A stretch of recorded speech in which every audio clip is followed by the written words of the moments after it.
Şehri ikiye ayırmışlar. Yaşayanların şehri polis, ölülerin şehri nekropolis. Bu kaya erimiş. Bakın. Ve hatta rengi de değişik bir kaya. İşte burada hani Anunnaki izleri dediğimiz olay var ya.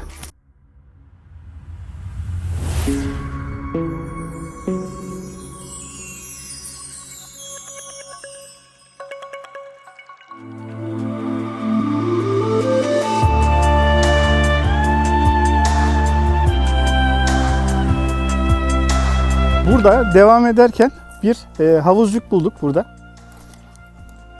Havuzun içinde tabii ki su var. Yani şu anda tabii ki su yok ama yine o borularla sular geliyor. Görüyorsunuz. Su hayat demektir.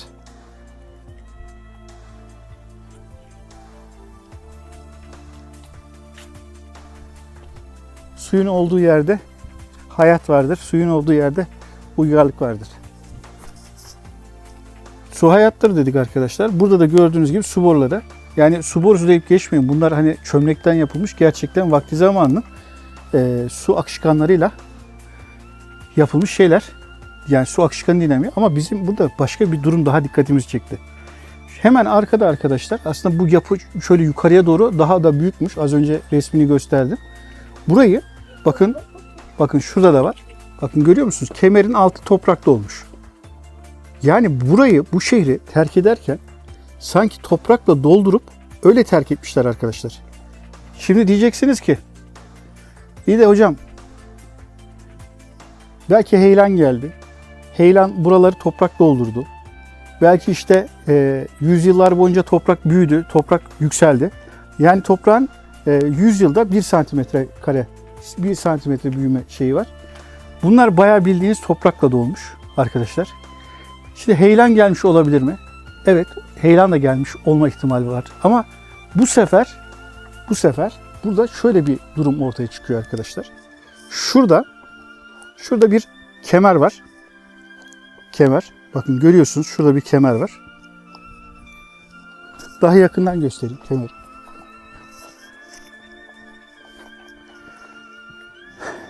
Bu kemeri arkadaşlar şu ortasına bakın taş örmüşler. Yani burayı kapatmışlar. Yani sen buraya bir kemer yapıp kemerin ortasına niye taş örersin? Buradaki amaç buradaki geçişi engellemek, buradaki geçişi kapatmak. Yani şehrin bu taraftan Agora'dan öbür tarafa geçiş duvar örülmek suretiyle kapatılmış.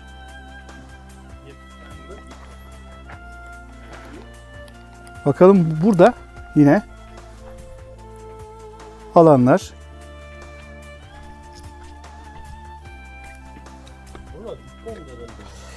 Tabi burası Agora olduğu için çarşı var.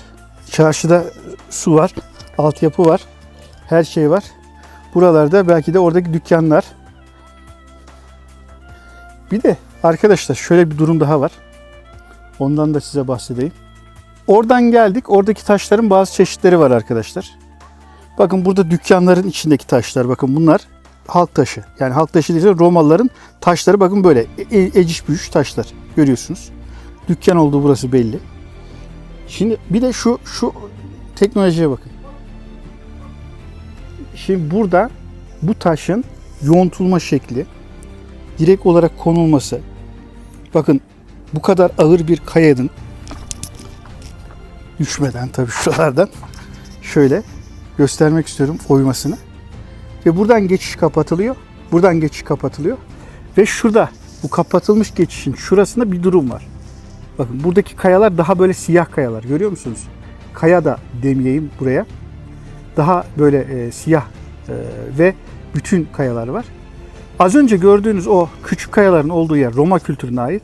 Ama bana göre bu daha büyük nitelikteki şu tarz, bakın bu tarz kayaların olduğu yapılar Anunnaki kayaları. Kayalar da demeyelim de artık bunları tuğla gibi yapmışlar. Yani şu muazzam işçiliğe bakın. Bir laf vardır bilirsiniz. Hani yaşa taşa oturma denir değil mi? Yaşa taşa oturma. Niye yaşa taşa oturma deniliyor? Çünkü üşütürsün. altını soğuk girer. Sonra hastalanırsın değil mi? Şimdi bakıyoruz burada arkadaşlar. Buralarda yer gök taş, her şeyi taştan yapmışlar ya. Ya arkadaş siz nasıl insanlardınız? Size hiç mi soğuk girmiyordu? Biz mesela böyle azıcık soğuk olduğu zaman ne yapıyoruz? Başlıyoruz. Doğalgaz fiyatları şöyle. İşte şu ısınma hareketlerimiz var, ısınmalarımız var. Gerçekten ısınmak önemli bir iş. Ve siz buz gibi kayalardan ev yapıyorsunuz ve içinde barınıyorsunuz. Bu nasıl iş? Yani siz taşa, yaşa oturmamayı bilmiyor muydunuz ey eski uygarlıklar diye insanın aklına böyle bir soru geliyor. Ve burada iki tane cevap karşımıza çıkıyor. Birincisi eski uygarlıklardaki insanların yapıları belki daha sağlamdı. Ama başka bir konu daha var, o da şu. Bir rivayete göre, bir rivayet dediysem hani bir teoriye göre diyelim. Hani aslında teori rivayet demek. Bizim literatürümüzdeki karşılığı. Hani modern konuştuğumuz zaman kelimeye teori demiş oluyoruz. O teoriye göre arkadaşlar gökyüzünde atmosferik bir tabaka daha vardı. Ve dünyanın eski hali daha nemli ve daha sıcaktı. Ve o atmosferik yapı arkadaşlar Nuh tufanından önce bir şekilde iptal edildi ya da patlatıldı. Ama Anunnakiler tarafından patlatıldı. Ama Allah'ın emriyle patladı. Ama Allah emir verdi. Anunnakilerin eliyle patladı. Ya başka bir Mahabharata savaşı oldu. Ya başka bir şey oldu. Ya nükleer bir savaş oldu. Bir şey oldu. Ama o atmosfer tabakası arkadaşlar yok edildi. Ve yok edilmeden önce dünya daha sıcak, daha nemli, daha yemyeşil bir ortamda deniliyor. Zaten baktığımızda da eskiden dinozorlar falan yaşıyor. Dinozorlar bir sürü o yeşil yapraklı şeyler yiyorlar. Yani o büyük canlılar nasıl doyacaklar yani burada iki tane çam ağacıyla falan doyacak canlılar değil onlar. Dolayısıyla da arkadaşlar atmosferde su olan bir katmanın olması ve Nuh tufanında o su katmanının dünyaya inmesi sonucu dünyanın sel altında kalması, dünyada suların yükselmesi olayının yaşandığı teorisi belki de doğrudur. Diğer taraftan baktığımız zaman, uzayı incelediğimiz zaman uzayda bir hani Kupiter kuşağı diye bir şey var. Kupiter kuşağı. Kupiter kuşağı arkadaşlar bizim güneş sistemimizde buzullardan oluşan bir kuşak. Hani Satürn'ün yüzükleri vardır ya tozdan, kayalardan oluşan ya da asteroid kuşağı vardır. Asteroid kuşağı gibi arkadaşlar. Orada ne var biliyor musunuz? Orada bir buzullardan oluşan yani su kütlelerinden oluşan bir Kupiter kuşağı var. Belki de o Kupiter kuşağı o zaman bir şekilde dünya atmosferine girdi. O da olabilir. Ama olan şey şu. Dünya soğudu. Dünya soğuyunca arkadaşlar bu kayaların içerisinde serin yatan insanlar artık bu kayaların içerisinde bir tarafları buz tutmuş olabilir. Evet. Gezimize devam ediyoruz. Eğer zamanımız kalırsa gladyatörlerin olduğu mekana da gideceğiz.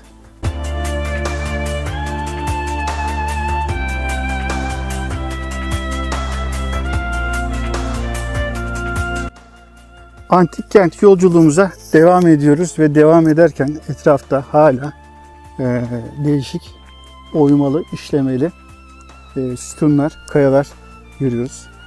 Bunların bir kısmı buraya konulmuş kazı yapılırken. Bir kısmı da belki de toprağın altında hala. Çünkü şehir böyle adeta katman katman. Şu görmüş olduğunuz tepelerde daha kazılmamış yerlerde var. Bir de buranın toprağı yumuşak bir toprak. Enteresan bir şekilde. Yani böyle gidiyorsunuz böyle çalının yanında sanki böyle hiçbir şey yokmuş gibi gözüküyor. Bir bakıyorsunuz kocaman sütunlar çıkıyor arkadaşlar. Evet. Burada stadyum geç antik çağ ve biz yolculuğumuza devam ediyoruz. Evet, patika yolumuzdan gitmeye devam ediyoruz. Bakın şuradan hemen çalının arkasından kocaman bir yer daha ortaya çıktı. Evet. Gelin bakalım burası neymiş. Evet, o alana geldik. Bakın şu tuğla cinsinden hani yapı kayaları. Belki de bunların bir tanesi 1,5-2 ton ağırlığında. Bunlar üst üste düzgün bir şekilde konulmuş. Ama bakın buradaki kaya cinsiyle, bakın bunlarla şuradakiler, buradaki yapılar aynı değil. Bakın. Bak şunları görüyor musun? Bunlar sonradan. Bakalım burası neymiş? Yani bakın burada da aynı şekilde. Şu kaya cinsiyle şuradaki o ufak tefek şeyler aynı değil. Buradaki küçük yapılar Romalılara ait bana göre. Buradakiler de Anunnaki zamanından kalma kayalar olduğunu ben düşünüyorum. Bir de burası ilginç bir yer. Hani az önce yumuşak bir toprağa benzettim. Şu karşıdaki dağ sanki ortadan ikiye böyle peynir gibi erimiş, böyle aşağıya doğru erimiş sanki. Bakın enteresan bir yer. Şimdi bu kayaların eski uygarlıklarını, bunları nasıl kaldırdıklarını hep böyle merak ediyoruz. Bunlarla ilgili ben bir araştırma yaptım bir zamanlar. Özellikle bu ne kadar geriye gidersek teknolojide öyle bir ilerleme oluyor arkadaşlar. Ve o ilerlemede levitasyon denilen bir olayı kullandıklarını ben karşılaştım. Levitasyon maddeleri arkadaşlar dokunmadan kaldırdıkları anlamına geliyor. Yani bir manyetik bir sistemle kayaları eritebiliyorlar, bükebiliyorlar ve yerinden kaldırabiliyorlar. Hani bir mıknatıs için biliyorsunuz bir kayayı kaldırmak çok kaç ton olsun çok zor değil biliyorsunuz. Burası neymiş? Bazilikal planlı kiliseymiş burası. Şu üstten görünüşü şöyleymiş. Tabi zaten kilise ise zaten İbrani zamanı demek. Yani Hazreti İbrahim'den sonra Yahudiler var. Yahudilerden sonra da Hazreti İsa var. Ondan sonra zaten bu daha da sonra bu kiliseler filan ortaya çıkıyor. Zaten bu antik Roma, paganist Roma ne olduysa yok olmuş ortada. Yani paganist Roma'ya ait hiç kimse bir şeyden bahsetmiyor. Yani asıl işte o paganist Roma ve öncesi çok önemli arkadaşlar.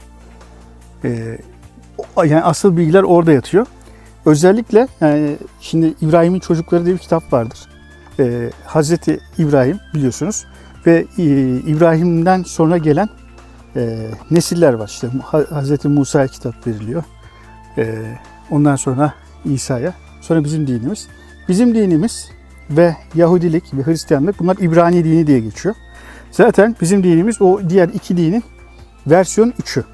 Mesela bizim dinimize en yakın din Yahudilik. Hatta Kur'an'da Yahudilere çok fazla böyle uyarılar vardır. Müslümanlardan çok Yahudilerle ilgilidir konular. Ve bir sürü konu vardır. Bir sürü cevaplar vardır. Eğer siz Yahudiliği bilmezseniz, yani Tevrat'ı bilmezseniz başka bir tabirle, ki Tevrat diye bir kitap yok aslında ama kutsal kitap diye geçiriyor onlar. Orada onlara verilen cevaplar vardır. Eğer siz onların ne yaptığını, ne ettiğini bilmezseniz, oradaki cevapların neyin cevabı olduğunu bilmezsiniz. Oradaki cevapların neyin cevabı olduğunu bilmezseniz ortaya saçma sapan mealler, tefsirler, işte hadis kültürlerindeki sahabe efendilerimiz şöyle demişler, böyle demişlerle ilgili bir sürü böyle şeyler ortaya çıkar. Ama oradaki İsrailiyat kaynağını okuduğunuzda Kur'an'da onlara verilen cevaplar olduğunu çok net bir şekilde görürsünüz. Mesela Bakara 102'de büyüden bahsedildiği yazar. Halbuki bir de onun 101. ayeti vardır. Orada aslında mevzu Hazreti Süleyman'la ilgilidir. Hazreti Süleyman'a iftira attıklarından bahsedilir ve Hazreti Süleyman'a attıkları iftiranın ne olduğunu bir cevaptır o 102. Şimdi o cevabı bakman için önce Tevrat'ta Hazreti Süleyman için uydurulanlara bakman lazım. Ve işte Hazreti Süleyman'ın bir kıza aşık olduğunu, dinini bıraktığını, işte başka bir işte kız peşinde koştuğunu vesaire buna benzer böyle bir şeyler yazıyor.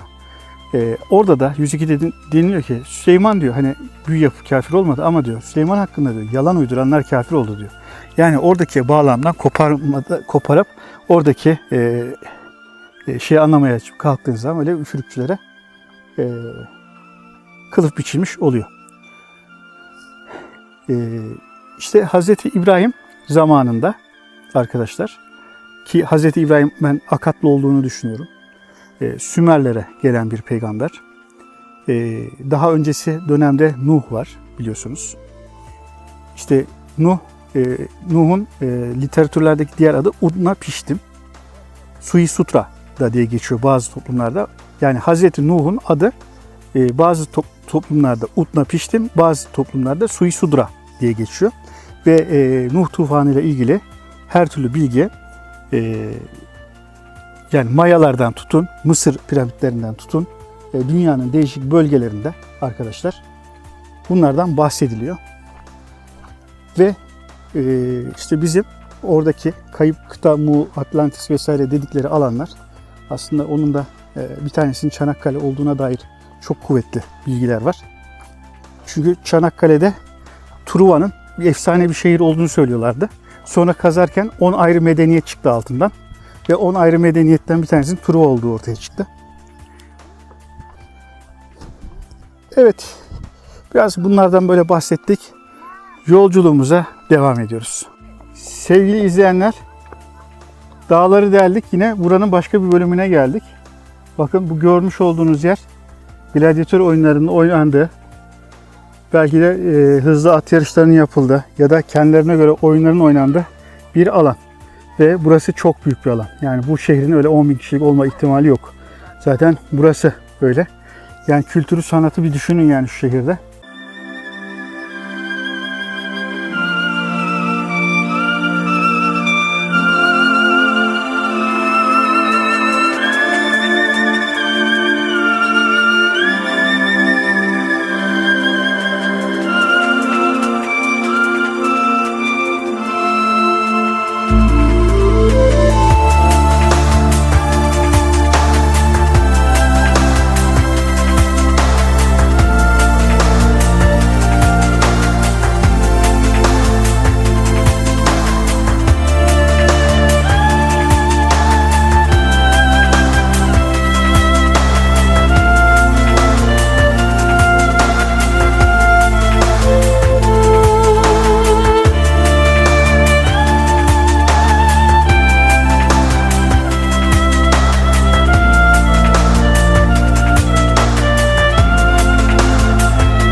Müzik evinden tutun, tiyatrosundan, gladyatör sahasına kadar var. Bir de mesela bakın buralar hani kazılmış çıkıyor dedik ya, bakın karşıda bir tepe var. Bu tepede de bir uygarlık, yine bu uygarlığın devamı var. Bakın orada küçük bir şey var ama daha hiç el atılmamış. Gördüğünüz gibi. Bakın burada da yani ben şu kayalara baktığım zaman arkadaşım, şu kayaya bak, kaç ton ya bunun bir tanesi. Hani bunlar belki de Nuh tufanı öncesi yaşayan toplumlar, dediğim gibi levitasyon yani manyetizmayla bu taşları eğip büküyorlardı ve hareket ediyorlardı. Yani bakın biz şu yoldan geldik. Burası böyle bayır bir alan. Yani burada nasıl insanlar yaşıyorlar? Ya niye bu kadar bayır bir yeri tercih ettiniz yani, değil mi? Hani şu anda mesela günümüzde spor ayakkabılarla bile şuradan yürümek çok zorken arkadaşlar, düşünün yani herifler pabuç giyiyor. Pabuçla bu alanlara geziyorlar. Yani ne kadar dayanabilecek yani, düşünün. O yüzden hani şu büyük kayaların olduğu alanlar, bir de hani şunu da söylemekte yarar görüyorum. Bakın bak şu büyük kayalar, yani kayaları işlemişler ve yapı haline getirmişler. Etrafta bu kayalar yok arkadaşlar. Hani bu yani şurada bakın, topraklara bakın, yukarılara bakın, tamam mı? Yani şöyle baktığımız zaman bu kayalardan yok arkadaşlar. Bu kayalar başka bir yerden buraya getirilmiş ve biz çok yüksekteyiz. Bakın şuradan hani şöyle göstermeye çalışayım ovayı, aşağıdaki ovayı. Yani şöyle bir planör olsa da şuradan bir uçsan, yani burası hakikaten rakım çok yüksek bir alan. Evet, buradaki son alanımızda gezdik ve buranın klasik arkeolojik yapısıyla da alakalı bir bilgi alalım ve burası neymiş ne değilmiş bir görelim. Kapıda bir bekçi var. Belki o bize yeterli bilgiler verir. Bakın şurada da görüyorsunuz küçük kayalar var. Ama bunlar öyle değil. Bunlar Roma. Bunlar bilmiyoruz artık. Bunlar kimdir, nedir, niye saklanıyor? Gerçek tarih. Yani ben biliyorum niye saklandığını da girmeyelim şimdi o konulara. Bir özelliği de arkadaşlar, bu şehrin bir özelliği de at yetiştiriciliği olması. Şuralar belki de atların koydukları alanlar. Burası da büyük bir ihtimalle at yarışları yaptıkları alanlar. Şöyle göstermek gerekirse. Az önce yukarıdan baktığımız alan vardı. Şarjım da %1. Umarım şarjım yeter. Şu alanı size göstermek için.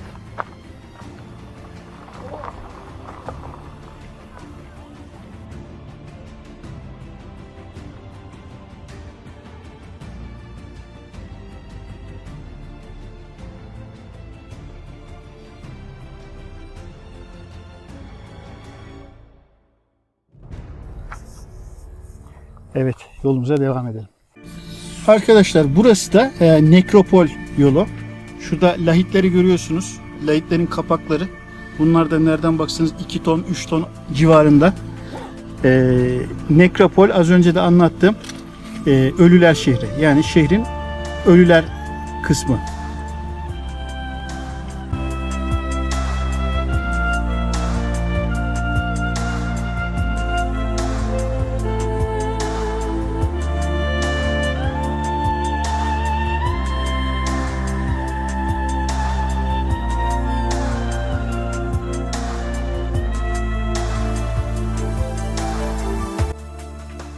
Arkadaşlar az önce gezdiğimiz Kibra Antik Kenti'nin sorumlusu beyefendiyle beraberiz. Şimdi o bize buranın antik yapısını daha detaylı arkeolojik olarak ya da daha detaylı bilgiler vererek anlatacak. Merhabalar, bize kendinizi tanıtır mısınız? Ben İsa Eryurt, Kibra Antik Kenti'nde 28 yıldır çalışmaktayım. Asıl görevim bekçilik olarak başladı ama 18 yıl kentin rehberliğini yaptım fare olarak. Tabii Kibra Antik Kenti dediğimiz zaman bu kent Batı Akdeniz'in iç noktasında Ege bölgesiyle bıçak sırtı olan bir kenttir. Kibra Antik Kenti Gölhisar ilçesiyle ibaret değildir. Kibra Antik Kenti dediğimiz zaman bugünkü Antalya'nın Korkuteli ilçesinden başlayan kent sınırıyla Muğla ilinin bir kısmını ve Denizli ilinin de bir kısmını kapsayan bir kenttir. Toplamında merkezinde 80 bin nüfusu olan 30 bin askeriyle 2000 atlı gladyatörüyle 25 antik kenti yöneten bir kenttir Kibra. Tabi 2000 atlı gladyatörüyle de 25 antik kentin asayişini sağlamıştır. Tabii kent dericilik, demirçilik, kapkacak üretiminde de birinci sınıf bir kenttir. Kibra Antik Kenti'ne geldiğiniz zaman ana girişte sizi 10 bin kişilik bir stadyum karşılar. Batı istikametinde 23 oturma sırası olan, doğu istikametinde 7 oturma sırasıyla toplamında 180 metre iç uzunluğu ve 35 metre eninde bir stadyumdur. Milattan sonra 2. yüzyılda yapılan bu kentin stadyumu, gladyatörlerin şehri olarak anıldığı için yenilmezlik unvanı taşıyan bir kenttir. Tabii kentin ekonomisine en büyük katkıyı da atlar. Kentin atları çok meşhurdur. Antik dönemde buradan alınan bir at bugünün son model Mercedes'ine eşit bir rakamla satılır ve dev bir bütçe oluştururlar. Tabii atlardan ziyade bir de kentte dericilik ve demirçilik, kapkacak üretimi çok meşhur. Bu kente geldiğiniz zaman meclis binası dediğimiz yapının ön cephesinde milattan sonra 249 yılında yapılmış Epigreis'in çocukları Gladiatus ve Soctamus kardeşler tarafından tüm parası finanse edilerek yapılıp bitirilen 252 yılında teslim edilen bu mozaiğin üzerindeki yazıtlar mozaiğin kendi özetini anlatır. Yazıtın bir tanesinden örnek verecek olursak ana girişteki kapının olduğu yerde ki yazıt şunu anlatır. Kardeşimin de ölmesine rağmen biz bu mozaiği ikimiz de söz verdiğimiz gibi tamamlamaya çalıştık ama kardeşim vefat edince bu mozaiğin tüm bitirimini ben üstlendim. Bitirinceye kadar destek vereceğim. Vatanımı, milletimi çok seviyorum diyerek bir kitabe yazdırmıştır. Kuzey noktasında da 252 yılında Kardeşimle söz verdiğimiz gibi onun da ölmesine rağmen mozeyi bitirttik. Yıl 252 der ve noktalar. Tabii Kibira Antik Kenti'nin en üst kısmında bir tiyatro görürsünüz. 8.000 kişilik 3 locadan oluşur. Ama bu kent demokratik bir kent olduğu için milattan sonra 3. yüzyılda tiyatronun en üst katı bayanlara tahsis olarak yapılmış ve bitirilmiştir. Tabii bunlar oturma basamaklarında isimleriyle de tüm Romalı bayanların isimleri mevcuttur. Dikkatle baktığınız zaman bunu da görebilirsiniz. Fakat tiyatroyu da antik dönemde Slavlar ve Gladiatusler sülalesi tarafından tüm parası finanse edilerek bitirilmesinde öncülük yapmışlardır. Tabii yapının dediğimiz gibi Medusa'sı var. Bu kentin meşhur, dünyada tek 7 ayrı renkten yapılmış opus sectile sistemiyle yere döşenmiş 7 renkli mermer Medusa başı görürsünüz. Bu da o yapının değil, kentin koruyucu unvanı taşır. Medusa antik dönemde onların inancına göre onların bir koruyucusu. Onun içindir ki o yapının ortasına bunu yapıyorlar. Orada kötü düşüncelerden arınmış oluyorsunuz. Çünkü Medusa'nın karşısında inanç gereği yalan atmamanız lazım, tartışmamanız lazım ve fikirleriniz ve düşünceleriniz temiz olması lazım. İşte o düşünceye sahip olmaları için insanları çözüme eriştirme maksadıyla o yapının tam orta noktasına 25 metrekare büyüklüğünde yılan saçlı kadını işlemişler. Tabi bu insanlar ne yaptılar da bu bölgede 80 bin nüfusu tutabildiler? İşte doğanın bugünkü gelmiş olduğunuz Gölhisar Ovası'nın toplamında 75 bin dönümlük bir tarım arazisi görürsünüz. Eğer 1800 yıl önce gelseydiniz buraya, bu kente kayıkla gelecektiniz. Kentin karşısında bugünkü ölçümüyle küçük bir göl var ama toplamında 45 bin dönümlük bir su havzasına kaplı bir kentin karşısında dev bir göl ve diğer yarısı da tarım arazisi. Doğası ve havası onlara uyum ama bu kent demirçiliğiyle de meşhur olduğu için Romalıların tam istediği gibi kentin kuzeyinde de krom maden ocakları var. Antik dönemde bu bölgeyi kullanarak demirçilikte meşhur bir had safhaya gelmişlerdir. Antik dönemde tarım aletleri, savaş malzemeleri ve tüm malzemelerini üreterek diğer kentlere de bunu sataraktan yaşamlarına devam etmişlerdir. Tabii kent milattan sonra 417'de çok büyük bir deprem geçirir. Aslında bu Akdeniz'in sonudur. Akdeniz'in geleninde yaşanan bu deprem 9.5'lik bir depremdir. Kentlerin tümünü yerle bir eder, nüfuslarının 2/3'ünü kaybeden kent birlikleri farklı bir kentlerde yaşamaya devam ederler. 6. yüzyılda Doğu Roma dediğimiz Bizanslılar gelir kentin üzerine. Kent zaten 5. ve 4. yüzyılın sonlarında terk edilmiştir. 200 yıl sonra Bizans gelir kentin üzerine çöreklenir. Kentin bütün yapılarına zarar vererek 200 yıl yaşarlar. 8. yüzyılda Selçuklu beylikleri bölgeye gelerekten onlarla birlikte yaşamaya başlarlar ama kentte değil. Kentin karşısındaki tarım alanlarında beraber yaşarlar. 1200'lü yıllara geldiğimizde artık Anadolu beyliklerine bölge teslim edilir. Osmanlı aşiretinden Hamidoğulları ve Horasan aşireti gönderilerek buraya 2 köy kurulur. Bu 2 köyün arasına 8 kilometrelik bir mera alan bırakılır. Tarım ve hayvancılık yaparlar. Fakat bu 2 köy daha sonra aradaki mera alanı birleştirerek bugünkü Çeşme Mahallesi dediğimiz mahalle oluşur. Aslında o da bir köydür ama dışarıdan gelen insanlara yer verdikleri için bu 3 köy 1953'te nüfus çoğunluğunu sağlayarak ilçe olma kararı alırlar ve 1953'te ilçe olurlar. Fakat ilçe olduklarında aralarında bir tartışma çıkar.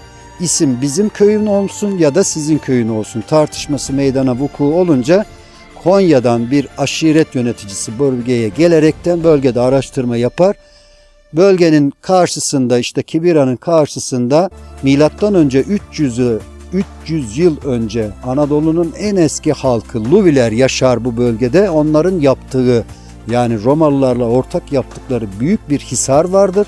Bu hisarla gölü birleştirilerek Gölhisar ismini vererek her iki köyün de isminin olmamasını ve ortak bir kararla bağlarlar ve 1953'ten sonra burası 1953'te Gölhisar ilçesi olarak devam eder.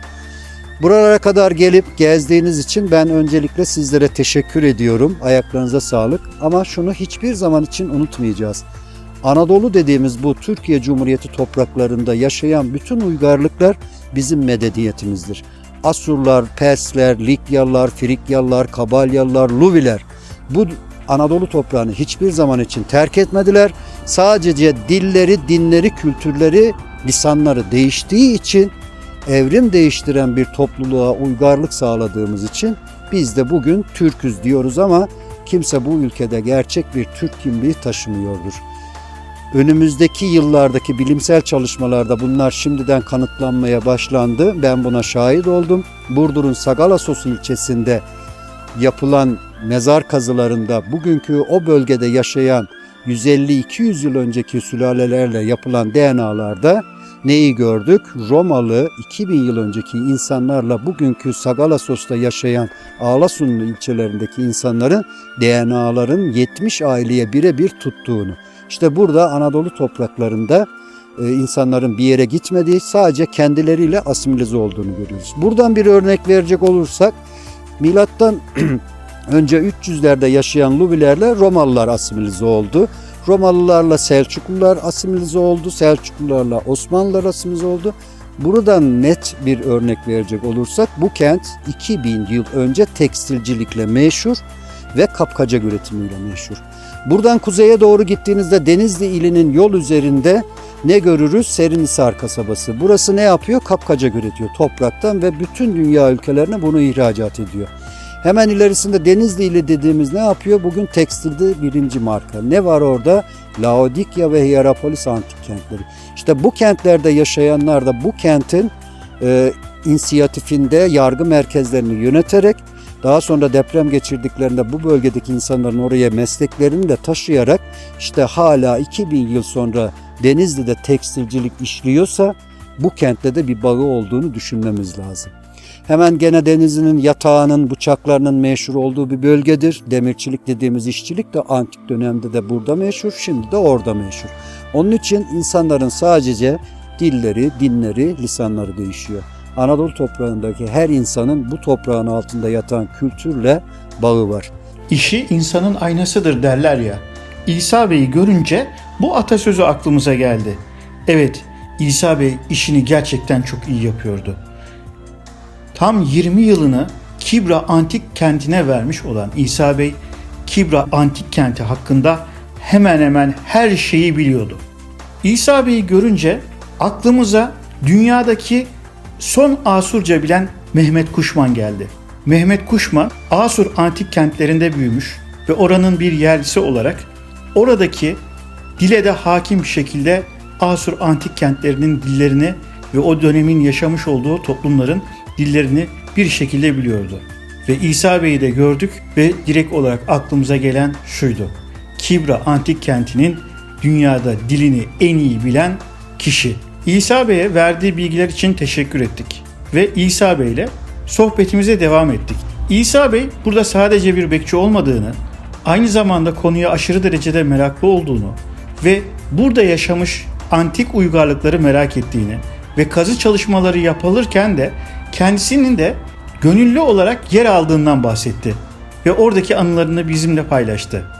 Özellikle İsa Bey burada yaşayan toplumların eskiden daha uzun boylu, daha büyük ebatlara sahip insanlar olduğunu düşündüğünü ve daha sonra yapılan kazı çalışmalarına katıldığını ve gerçekten bir mezarın içinde çıkartılan bir cesedin boyunun aslında normal insanlarla aynı olduğunu söylüyor. Gelin İsa Bey'in anlattıklarını hep beraber dinleyelim. Yapılıyor ama insanlar kesinlikle 5 metre, 3 metre değilmiş değil mi dedim. Evet, doğruymuş dedim. Şimdi olay şu: Mısır piramitlerinde benim hayretime giden şudur. Mısır piramitinin ayağının taşının biri 17 ton ve 900 kilometreden getirilmiş.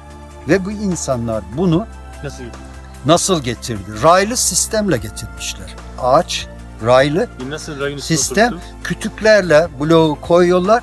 80 tane işte o dönemde köle ve güçlü hayvanlar kullanıyorlar. Mesela Roma'nın bir tarihi vardır Anadolu'da. Milattan önce 500'de Afrika'ya bir heyet gönderiyor. Yani kalabalık bir ekip gönderiyor. Oradaki hayvanlardan getir diyor. Anadolu topraklarına aslanlar, filleri, bulabildikleri hayvan türünü bu bölgede besliyorlar. Ve uyum sağlayanlarla çiftlik kuruyorlar. Bunun en net örneği Burdur'un Elmacık Köyü var. Burdur'a Doğa Müzesi kazandırdı. Orada bir fil komple iskeletiyle bulundu. Demek ki Roma antik dönemde filleri Afrika'dan getirmiş ve bunları burada beslemiş, bakmış çünkü doğa uyumlu, hava uyumlu. Bir de sulak alan, tarıma çok elverişli. Şimdiki gibi düşünmeyeceğiz doğayı. 2000 yıl, 3000 yıl önceden bahsediyorum. Kar belki buraya o zamanları 2 metre, 3 metre atıyordu. Ama sıcak daha çok sıcak oluyordu. Onu da sahil bölgelerindeki kentlerde hayvanları barındırıyorlardı. Soğuktakini soğukta, sıcaktakini sıcakta besleyip büyütüp kendi maksatlarında kullanıyorlardı. Yani makara sistemi dediğimiz sistem antik dönemde de var. Ama hayvanlarla yapıyorlar makarayı. Hayvana takıyorlar, makara dönüyor, rayla İnanç sistemleri yukarıya nasıl? çık. İnanç sistemleri. Hadi Çok Roma'yı tanrılı biliyorsun. dönem. Yani Tanrı onlar için çok fazla. Yani fayda buldukları her şeyden tapıyorlar. Yani güneş, aya, ateşe, suya, toprağa, yani fayda buldukları her şeye tapıp inanarak devam edip gidiyorlar ama kendi aralarındaki seçtikleri lideri elçi koyuyorlar. Yani bizim peygamberimiz gibi. Yani Zeus'a inanan kişi diyor ki işte Zeus'un oğluyum ben. Ben olmazsam da siz olmazsınız. Ben aracıyım. Böyle kandıraraktan liderliğe devam. Kral oluyor. Kendi kütlelerini devam ettiriyorlar. Sistem böyle yani. Peki bir soru. Mesela Baalbek Tapınağı vardır. Evet. Baalbek'te 1251 tonluk tuğlalar var. Evet. Peki 1251 tonluk bir tuğlayı bugün bile kaldırabilecek bir teknoloji yok. Yok. O zaman o Baalbek'teki tuğlayı nasıl kaldırmış olabilirler? İşte bakın burada neyi göreceğiz? Artık Kur'an'ı inceleyeceğiz. Neden? Çünkü peygamberlere verilen mucizevi olaylar var. Güçler var. Davud Aleyhisselam demiri hamur gibi yoğuruyor. İsa Aleyhisselam birisi bir şeyi inkar ettiği zaman ölünün toprağına, mezarına varıyor. Diyor ki gerçeği söyle. Bir ayet okuyor. Kalkıyor mezardan. Adam öldürüldüyse ben öldürüldüm falan işte. Bunlar mucizevi olaylar. Bunlar yaşanıyor. Yani bütün din evriminde bütün medeniyetlere peygamber geldi. Bütün medeniyetler inkar etti. İşte onun için oradaki onların güçleri mucizevi güç. Evet. Allah'ın verdiği sonsuz kudret dediğimiz olay bu yani. Yani onlar onu yaptılar. Hazreti orada Süleyman'ın bir- mesela Allah'a yalvarışı diyor ki ya Rabbim bana öyle bir güç, kuvvet, mucizevi şeyler ver ki bir daha hiçbir kuluna verme. Ona da bütün doğanın yetkisini veriyor Allah. Diyor ki ağaçla bütün canlılarla konuşabileceksin. Ne yapıyor? Cinler ona geliyor. İşte biz sana diyor gözünü açıp kapatınca kadar şeyi getireceğiz. Yok diyor ben Allah'tan başka kimseye inanmıyorum. İşte bunlar mucizevi olaylarla yapılan kent yapıları. Yani bunların çözümü mümkün değil. Ama gelen olarak yani şöyle 3000-5000 yıl geriye gittiğimiz zaman yapılan yapılar gayet zamanla yapılmış, sabırla yapılmış. Ama bu taşların bir özelliği var. Yani antik dönemde de jeoloji uzmanları var. Doğayı çok iyi bilen. Şimdi gördüğünüz kent yapıları karker taştan yapılır. Bu taşların bir özelliği var. Bu taş yerin altından aldığınız zaman şu anki ağırlığının yarısından az. Yani 1 tonluk taş görüyorsunuz orada. Onu ocaktan aldığınızda 500 kilo olarak getiriyorsunuz buraya. O güneş ve oksijenle bağdaşmaya başladığında birkaç ay sonra ağırlığının 2 katına erişiyor. İşte taş yerinde ağır dedikleri söz de oradan gelir zaten. İşte karker dediğimiz taşın özelliği de budur. Bunun net örneği işte Eskişehir'de, Kütahya'da net görürsünüz. Lüle taşı yaparlar. Taş ocaktan alındığında hafiftir, işlenir. Peynir gibi işleyirsiniz ama bir yıl sonra ya da birkaç ay sonra o taş bir mermerdir. Hiçbir şey yapamazsınız. Bu taşlar da aynı özelliğe sahipti ve onları biliyorlardı, getirdiler, yaptılar ve daha sonra bize göre mermer. Ama bunların bir zaafı var. Bu taşlar ateşe maruz kalırsa en kısa sürede kireç olur ve patlamaya başlar. Bunları ateşten uzak tutacaksınız. Özelliği de böyle yani. Yani doğayı, tarihi inceledikçe bizi hayrete düşüren bir sürü olay olur. Ama bunların çözümü de bugünkü teknolojiyle artık mümkün. Çözülebiliyor mu? Çözülüyor. Yani artık yerin 5000 metre altındaki suyun yeryüzüne çıktığında kaç metre küpleyeceğini ölçen cihazlar var. Biz mesela cihazlarla artık kentleri, yer altını daha iyi inceleyebiliyoruz. Yani hiç sorun değil. Çünkü bugünkü teknoloji, ultrason dediğimiz aletler gayet o verileri veriyor. Yerin altında ne varsa görebiliyorsunuz. Yani tarih demek bambaşka bir şey demek. Araştırdıkça insan daha çok sever. Ama ilginiz varsa, ilginiz yoksa kimse size tarihi zorla sevdiremez. Çok teşekkür Ben ederim. teşekkür ediyorum. Teşekkür ediyorum. Ayaklarınıza sağlık. Hepinize iyi günler diliyorum. Çok teşekkür ederiz. Elinize sağlık. Çok güzel anlattınız. Kibra Antik Kenti maceramızın sonuna geldik. Tarihle ilgili biraz beyin jimnastiği yaptık. Aslında eski uygarlıkların taptıkları putların astrolojik anlamları olduğunu ve bunların birer etkilerinden haberdar olduklarını biraz olsun vurgulamaya çalıştık. Bunun yanı sıra beklemediğimiz yerlerde beklemediğimiz olgularla karşılaştık. Evet değerli izleyenler, videomuzdan hoşlandıysanız beğen butonuna basabilirsiniz ve sevdiklerinizle de bu güzel videoları paylaşabilirsiniz. Sonraki videolarımızda ve yeni maceralarda görüşmek üzere.